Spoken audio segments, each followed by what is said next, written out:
Bien, sigamos avanzando, 5 de la tarde con 55 minutos. Queremos hablar precisamente sobre este tema, profundizar, aprender, saber detectar señales, sobre todo en periodos de campaña, en medio de una ola de desinformación que ha surgido y este reportaje del día de ayer así demuestra. Queremos profundizar sobre esto y estamos en contacto con Luis Enrique Santana, investigador en comunicación política y ciudadanía digital de la UAI, la Universidad Adolfo Ibáñez. Luis Enrique, gracias por la conexión. ¿Cómo has estado? Muchas gracias por la invitación. Buenas tardes. Buenas tardes, Luis Muy bien. Enrique. Para partir esta conversación y siempre con el objetivo de saber discriminar información, ¿cómo identificar una cuenta falsa? ¿Hay alguna señal básica que nos entregue alguna señal, una pista sobre una eventual cuenta falsa? Mira, nosotros venimos haciendo este traqueo de lo que podría ser desinformación y cuentas falsas en diferentes redes sociales, no solo en Twitter. Twitter fue lo más famoso hace algún tiempo. Y antes era más fácil, ¿no? Antes podíamos identificar una cuenta falsa porque las fotografías eran un poco truqueadas o muy estandarizadas. Teníamos los huevitos al principio o los Ah, sin nombres de las foto, claro. cuentas, claro, los nombres de las cuentas asociadas a un número, ¿no? Sin embargo, en medida que la tecnología ha ido avanzando, la sofisticación de la desinformación también ha ido avanzando. Ahora, actualmente es casi imposible darse cuenta por la información que tiene digamos, el perfil de una cuenta, saber si es cierta o no. Porque ahora se pueden crear imágenes con inteligencia artificial. Exacto. Nosotros sabemos que existen influencers que tienen toda una personalidad creada con inteligencia artificial. Entonces tú puedes mantener esa cuenta en diferentes redes sociales y parece que fueras una persona de verdad. Entonces, actualmente estamos en un nivel que solo viendo el contenido es casi imposible darse cuenta. Ya, o sea, en el fondo ya no contamos con esas señales o síntomas básicos que antes nos permitía identificar. O sea, debemos entender que hay una cuenta o una comunicación mucho más sofisticada, por ejemplo, respecto a campañas presidenciales de periodos anteriores. Aclaremos algunos conceptos, Luis Enríquez, que yo creo que son súper importantes para poder entender lo que estamos conversando y lo que vamos a conversar. Influencer que promueven ciertas posiciones, por una parte. Bots y cuentas títeres. ¿Qué debemos entender por cada uno de esos conceptos? Esto todo se enmarca dentro de la esfera pública, ¿no? La esfera pública ahora se extendió a un espacio digital. Nosotros tenemos derecho a dar nuestra opinión política o de diferentes temas en este nuevo espacio digital. Entonces, un influencer político es una persona que tiene muchos seguidores y que, en uso de su libertad de expresión, está haciendo voz de lo que opina ideológicamente. Una cuenta títere es alguien que simula que es una cuenta de verdad, pero está tomada por un grupo ideológico o político que está ocultando que es una persona de verdad, ¿no? Se hace pasar como si fuera una persona de verdad, pero no lo es. Y un bot es la automatización de esta misma idea. No es una persona que está simulando ser otra persona, sino que es una automatización de estos perfiles. Nosotros lo que hemos visto, o sea, digamos, lo primero es totalmente legítimo, ¿no? Que Sí, las por personas den supuesto. su opinión políticamente usando sus redes sociales y tratando de convencer a los demás. Eso es legítimo. Sin embargo, cuando esto empieza a hacer simular que eres una persona y en realidad es una persona que está manejando entre 20 o 30 cuentas para que parezca que son de verdad, ya parece que no es tan legítimo. Y si luego en realidad es una persona que ha programado 40 bots o 300 bots, entonces postean este contenido al mismo tiempo en sus diferentes plataformas, eso nos hace creer como si fueran muchas personas Mm. y su objetivo es engañarnos, es Ya. hacernos creer que esa posición tiene más adherentes. Ok, ¿y por qué yo te pedí aclarar estos conceptos? Porque lo que te quiero preguntar ahora tiene que ver precisamente con lo mismo. En tus estudios, en los papers, en los ensayos que levantan, por ejemplo, desde la vereda de la universidad o en otro campo de acción que tú puedas liderar, ¿tienes conocimiento de que en Chile existe automatización de contenido falso, pero pagado? Eso es súper difícil de evaluar. Nosotros levantamos información durante la elección de 2017, publicamos un paper en el 2019, donde efectivamente identificamos automatización. Eh, Esa automatización no podemos saber si está siendo pagada, ¿no? Lo que sí sabemos también es que, pero por investigaciones de otras personas, ¿no? Por ejemplo, Fabián Padilla, que está haciendo su doctorado en la Universidad Católica, él hizo una entrevista a un ex creador de estos contenidos falsos, ¿no? Y que tenían más o menos lo que se llama en otras partes como una granja de bots, un lugar donde se están creando estos contenidos continuamente y se están difundiendo. nosotros desde la universidad, Valentina Martínez, una estudiante del magíster en informática, ella traqueó cómo se difundían los contenidos de diferentes narrativas, ¿no? Buscó una narrativa que era, por ejemplo, una funa que se hizo a un ex militar que salió libre, una narrativa de un partido de fútbol y también un contenido político. Y cuando tú miras cómo se está distribuyendo tanto el contenido de la funa a este ex militar como la funa, como el contenido del partido de fútbol, tiene un movimiento orgánico, ¿no? Va creciendo de que uno se lo manda a dos, estos dos a tres, ¿no? Y ahí como que de a poquito va avanzando. Cuando tú veías este contenido político, que en este caso, en esa tesis del 2022, está asociado a contenido de José Antonio Cast, que él enviaba algo, y esto se distribuía inmediatamente a muchas cuentas a la vez. Y ahí eso ya no es orgánico, no es que son personas, porque uno no puede Ok, mandarse ese contenido a tantas personas a la vez. ok. Y ahí se descubre que eso es automatizado. Claro, es automatización de contenido, las señales son claras, tú lo decías en tu respuesta anterior, pero ese accionar, esa automatización de contenido, esas señales que tú describías recién en tu respuesta anterior, podrían darnos cuenta de que detrás no solamente hay una persona tal vez con una mala intención de masificar un contenido falso, son señales que nos permiten interpretar que aquí detrás podrían haber empresas, incluso agencias pagadas. Insisto en el punto, tú me dices yo no tengo el conocimiento, pero a la luz de los hechos, a la luz de las señales, ¿podríamos interpretar que eventualmente aquí podrían haber agencias o empresas detrás? Sí, sí, efectivamente.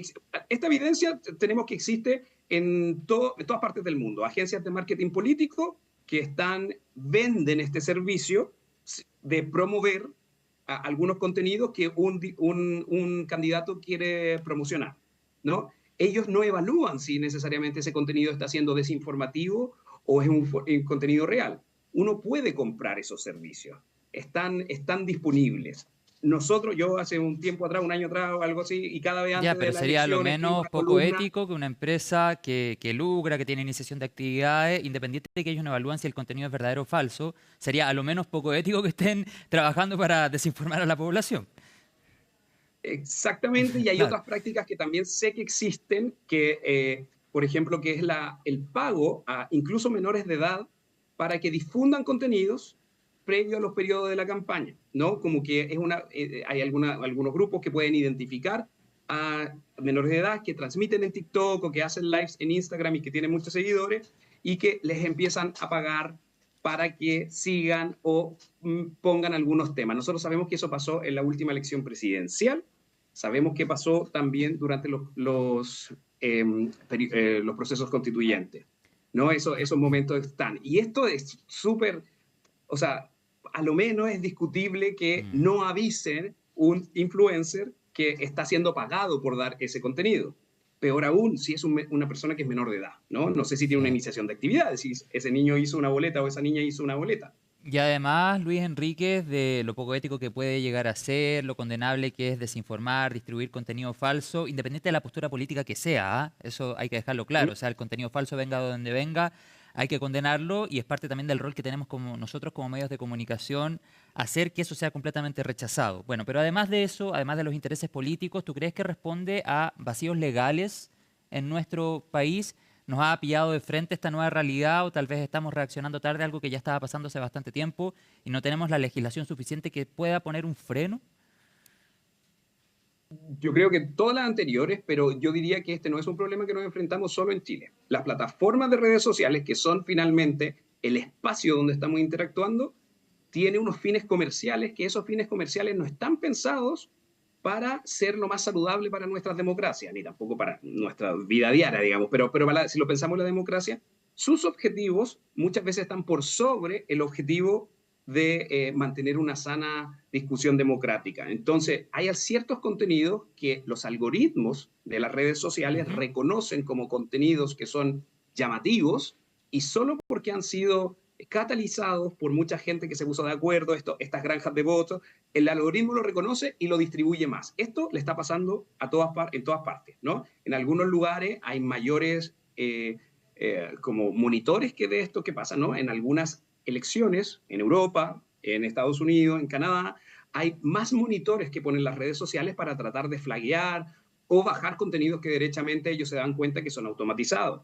pero hay lugares que hay menos, se le presta menos atención, ¿no? Tenemos estudios, por ejemplo, en Bolivia o en Paraguay, donde la cantidad de personas que trabajan en Meta revisando los contenidos es mucho menor que la que tienen disponible en Canadá o en Australia, que son más o menos de la misma población. ¿Cierto? Entonces, esto es un problema global y que tiene que ver con las plataformas y cómo ellas permiten que se distribuyan estos contenidos y los amplifican. Y a propósito de las plataformas, tú hablabas de algunas empresas que encabezan importantes y grandes redes sociales en el mundo. ¿Todas las redes sociales están igual de permeadas o Twitter o X, como se llama ahora, es la que está más vulnerable frente a este tema? Yo diría que lo que tenemos más estudiado es Twitter, porque durante un tiempo fue la plataforma por excelencia de discusión política. Durante el periodo de Elon Musk, cuando se hizo cargo de esto, hubo una baja en la discusión política porque mucha gente dejó de discutir ahí porque se dio cuenta que el algoritmo ahora tenía cierta influencia.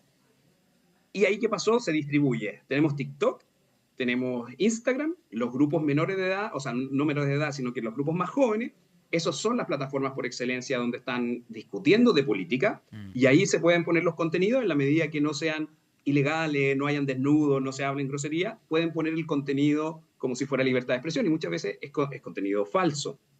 Eh, otra red social que apareció mencionada, creo que en este caso que tenemos actualmente, es Sí. Telegram.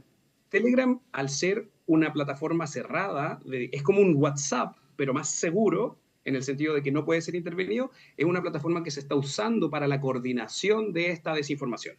Mm. Bueno, tú nos hablabas que en la universidad o en otra institución, no me acuerdo si en la del 2017 ya estabas en la Universidad Adolfo Ibáñez, pero bueno, ahí tú me puedes Sí, sí. corregir.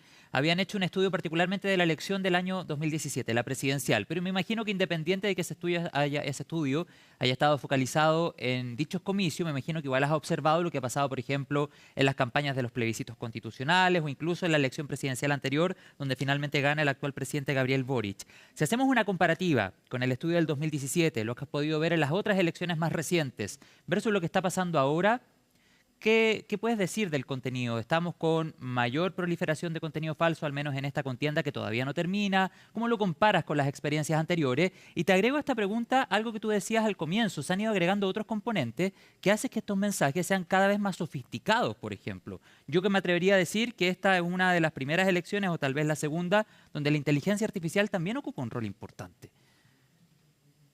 En, interesante, es muy buena esta pregunta, porque interesante, cuando lo vimos en el 2017 y nosotros identificamos que estaban estos propagandistas, ¿no? Personas que generan contenido que muchas veces no son orgánicos, automatizados, le llamamos que eran brigadistas, ¿no? Autónomos, que casi porque el fin justifica los medios y habían aprendido a codificar y hacer estos bots, lo estaban distribuyendo. Esto se ha ido profesionalizando.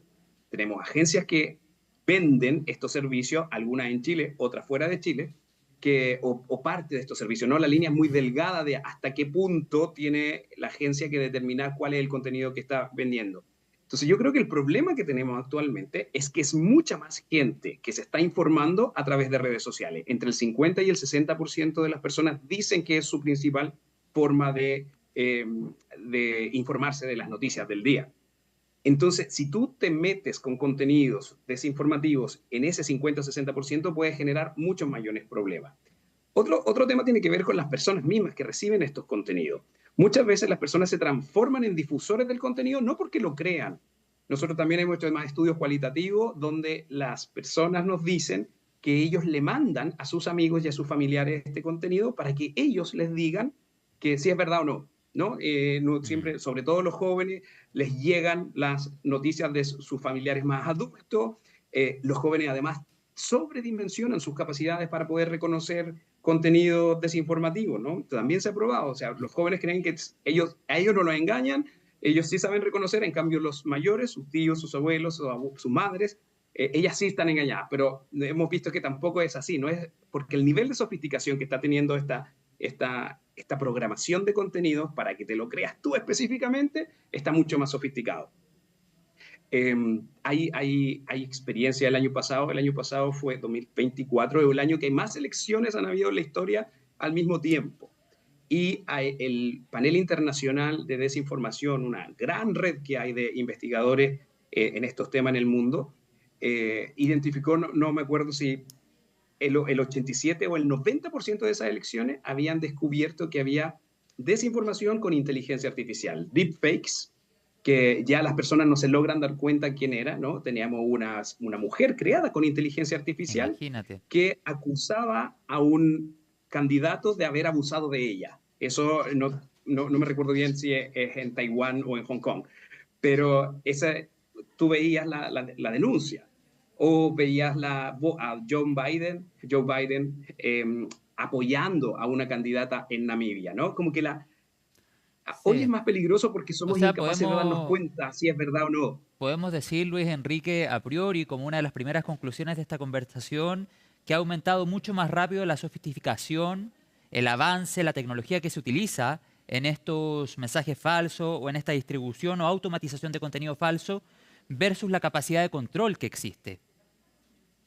Exacto. O sea, totalmente podríamos también concluir, como segunda conclusión de esta conversación, que pese a todos los avances son contenidos muy difíciles de controlar todavía. Son contenidos difíciles de controlar, pero no imposibles de controlar. La plataforma, digamos, el que está manejando y que está supervisando, digamos, cómo se mueven los flujos de información en tu propio rancho, digamos, ellos sí se dan cuenta que hay ciertos contenidos que tienen comportamientos que son inusuales. Mm, También las personas denuncian esos contenidos, ¿no? Cuando tú te das cuenta y dices, pero esto no es verdad, y yo le pongo denunciar, ellos son capaces de bajarlo, ¿no? Europa es de los más avanzados en tener estos sistemas. Estados Unidos tenía unos sistemas que eran menos rigurosos que los europeos, pero ahora con Donald Trump, cuando asume, Mark Zuckerberg y Meta bajan sus niveles de verificación, ¿no? Es posible hacer, a quienes les correspondería hacerlo es a las plataformas porque ellos son los que están lucrando con mm, todo este movimiento. Digamos, todos nos beneficiamos de que existan las redes sociales, sí. pero quienes sacan el mayor trozo de dinero de esto son las Oye, plataformas Luis y ellos Enrique, tienen tú tocaste un cómo tema controlar. a propósito de las plataformas, ya estamos cerrando la entrevista, pero ¿cuántas denuncias o cuántos reportes debe recibir una publicación para que finalmente la plataforma decida bajarlo? Mira, no tengo el número exacto porque va dependiendo del país, ¿no? Dependiendo de las reglas que hay en el país. En Europa sé que es más, los requerimientos son más amplios. En Chile, esa es otra forma de eliminar adversarios políticos, ¿no? Porque también existe esta coordinación de ir a denunciar a una persona que piensa distinto a ti, entonces al menos le bajas la cuenta durante un tiempo. Eso también está mal y eso se debería dar cuenta muy rápido la plataforma de que eso ha sido una campaña para tratar de eliminar a un oponente político de Mm. desinformación. Todo eso es parte de las plataformas y podrían hacerlo y de hecho es su responsabilidad. Deberíamos hacerles rendir cuentas sobre Sí. esto.